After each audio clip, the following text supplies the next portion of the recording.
And so I went to the author of the bill, and I told her that I agreed with the goal of the bill to prevent animal cruelty. But I said, I don't believe you're going about it the right way, and it violates the rules of this calendar. It's not local, it's statewide. It's not consensual, it's very controversial. And I didn't tell her at this time, but it also spent state money. Those are the rules for that calendar where bills are not debated. Now the beauty of this calendar is that takes just one person to kill a bill. Now my passion as a state legislator is not only to pass good legislation, but actually to kill bad legislation. One of the great things we have in Texas is that we only meet every other year, and that for only 140 days. We need to replicate that in Washington. A lot of legislation. They just passed the Farm Bill 3 days after they received the 959-page bill, which I guarantee most people didn't read. And I don't think most people read this little puppy mill bill. Anyway, I didn't make any headway with the author of the bill, namely because she's the most senior Democrat, and she was chairman of the local and consent calendar. And so she put her bill right at the first, because she expected it to pass. There's other reasons, but I won't get into tonight. Anyway, I went to the back mic and expressed my willingness to talk for 10 minutes against the bill. And you'd have thought the whole place came unglued. She ended up pulling the bill. But then things started to fly. I didn't know what I'd gotten into. I didn't have any bills in her calendar. If I had, they would have been pulled off and put in the trash can. So what she did, she went to anybody that was a Republican that had anything to do with me, and she took their bill off that calendar. And it was just crazy. And I did that. I had to do it. She put it right back on the calendar the next week. And I had to stand up there again and do it. When I went to my desk after the first time, it was like a laser target was on my chest. No one would look me in the eye. I walked back to my desk. They didn't have anything to do with me. There's only one man that came over and encouraged me, and that was Brian Hughes. And I should say there was a Democrat, Yvonne Davis from Dallas, because she respected the rules. And I had to stand up and kill that bill the next week, as I already said, and then it came back a third week, this time on the general calendar. And from then on, people joked about me being the puppy killer. The bill did pass, but there was about 42 votes against it, and we did amend it a little bit, I believe. That bill allows non-law enforcement people to go into a dog or cat breeder's home without a warrant to inspect for animals and papers. It was an outrageous bill, and it's kind of like gun control. I mean, the law-abiding puppy breeders and cat breeders, they're gonna obey the laws. They're gonna pay the permit that this bill required. But the criminal breeder's not gonna do that. They're gonna continue to operate outside the law. Why do I tell you that? It's because I was all alone. Not only that day, but a number of other days. And what was so encouraging to me, after I fought a very hard re-election campaign, this is a big race, but the next one it'll be next time when the big race will be. There were 9 attack mailers. There another day, I was the only one to vote against a flag bill. And I remember before I punched that button, I thought about the Longview News Journal, and I could just see it. Simpson votes against the flag. But this bill wasn't about the flag. It was about homeowners agreements and overriding every voluntary contract in the state that limited the place and height that you could fly a flag. And I swore an oath to uphold the state and federal constitution that prohibited violating voluntary contracts and that made ex post facto laws, retroactive laws.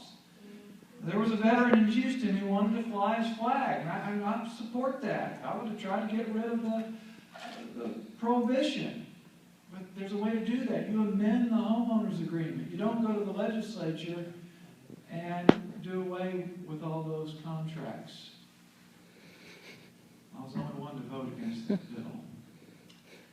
One of my flyers, you'll have one of these, had a nice young child, you've probably seen this, some stock photography, a little child holding a girl holding a flag, and some veterans and a monument, and then your representative won't let veterans fly flags. That was one of 9. I love terrorists, I kill puppies, I push LSD, I hug illegal aliens. Anyway, those are a few of them that came. And that's what Matt Schaefer's going through right now in Tyler. They're telling only part of the story. But there was a Democratic speaker named Pete Laney, and I learned something from him. You can learn something from just about anybody.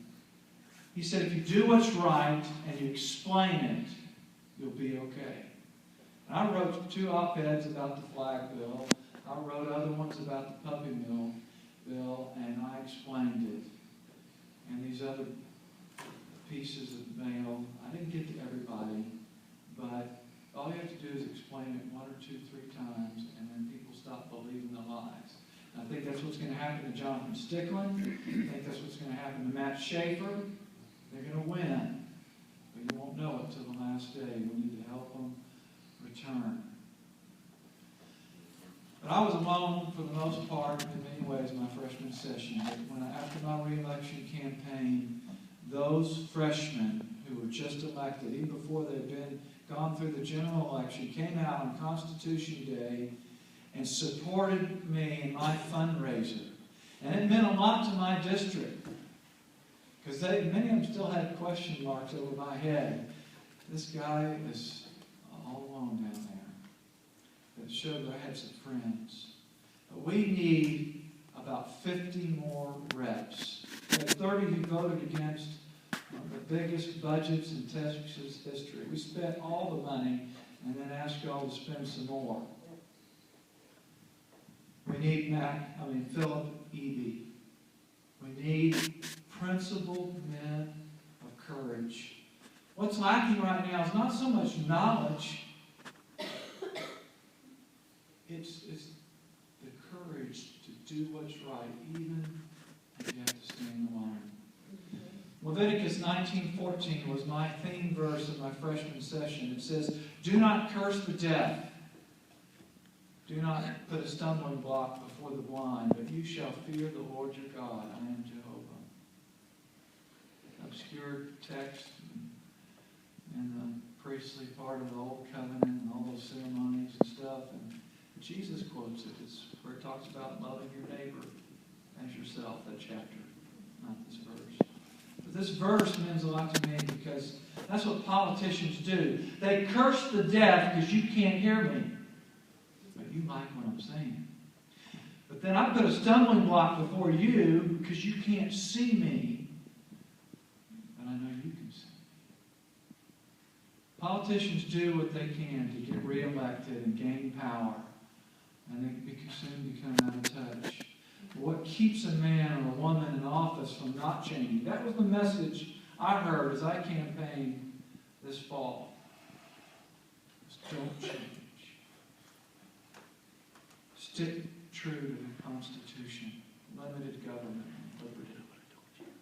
help me is remembering that someday I'm going to give an account to my constituents, but more importantly, the God who sees when men and women can't. The God who hears when men and women don't.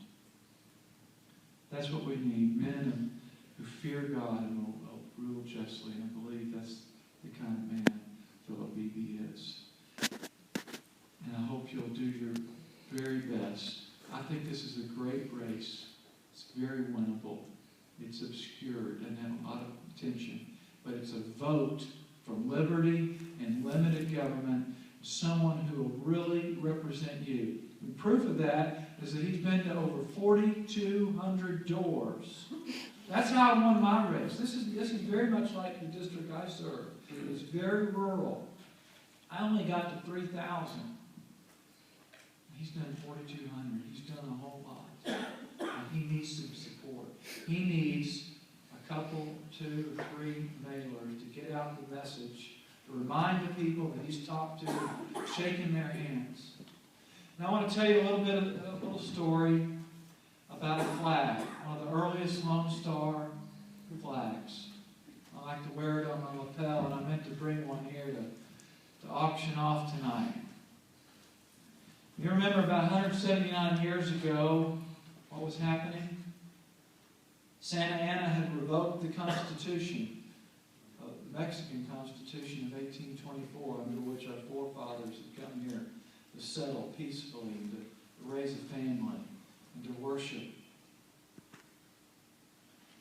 Well, he had sent a group of armed men to Gonzales to take back the cannon, which had been given to them to protect them from the terrorists of those days.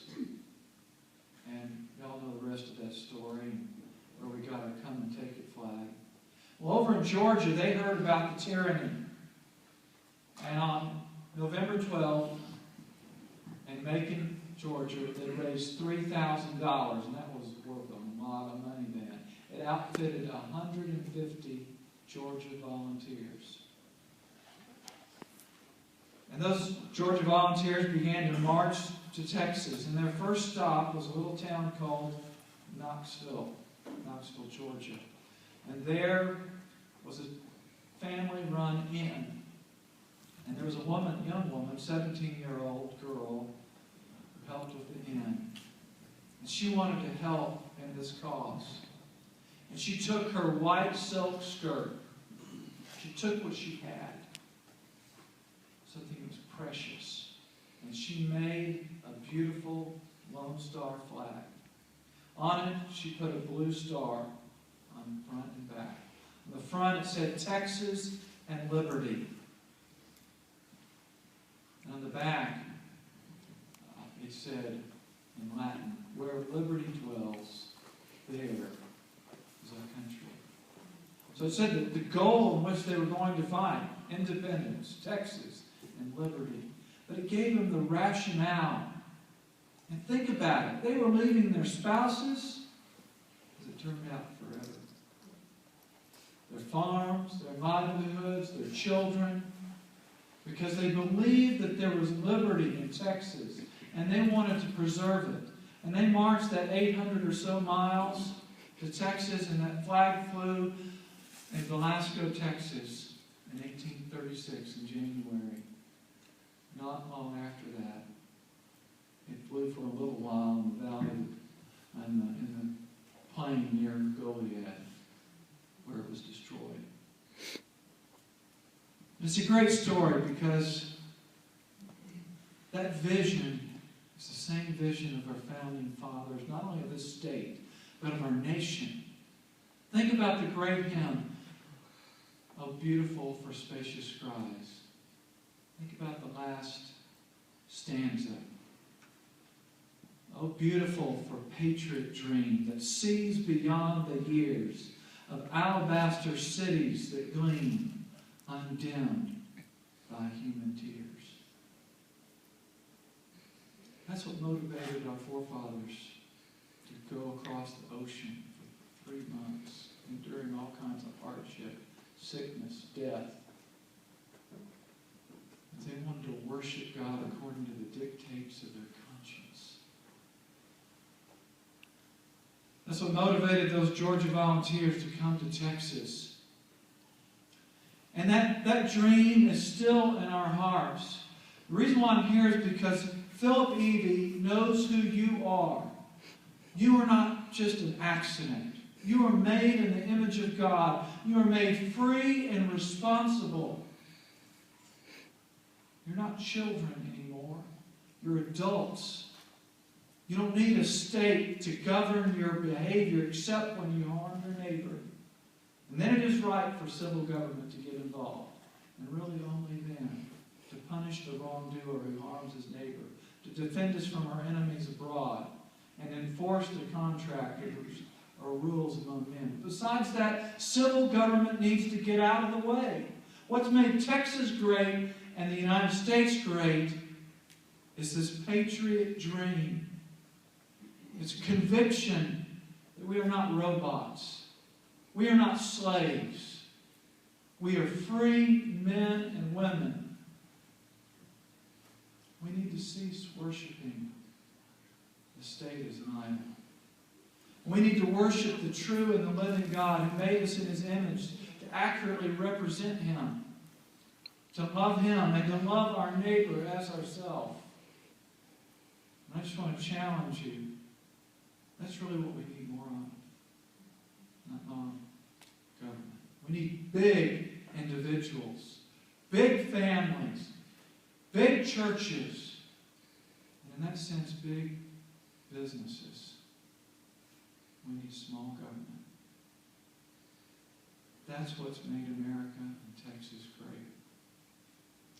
And that is the vision of our forefathers here in Texas and the Pilgrims. It's rooted in a little verse, Galatians 4:26. It says, the Jerusalem, not the Middle East, the Jerusalem above is free and is the mother of us all. Please send Philip Eby to the Texas legislature to protect your self-government, your dignity, your freedom, and have small, limited government. Jonathan Stickland and Matt Schaefer, I believe, are going to make it back.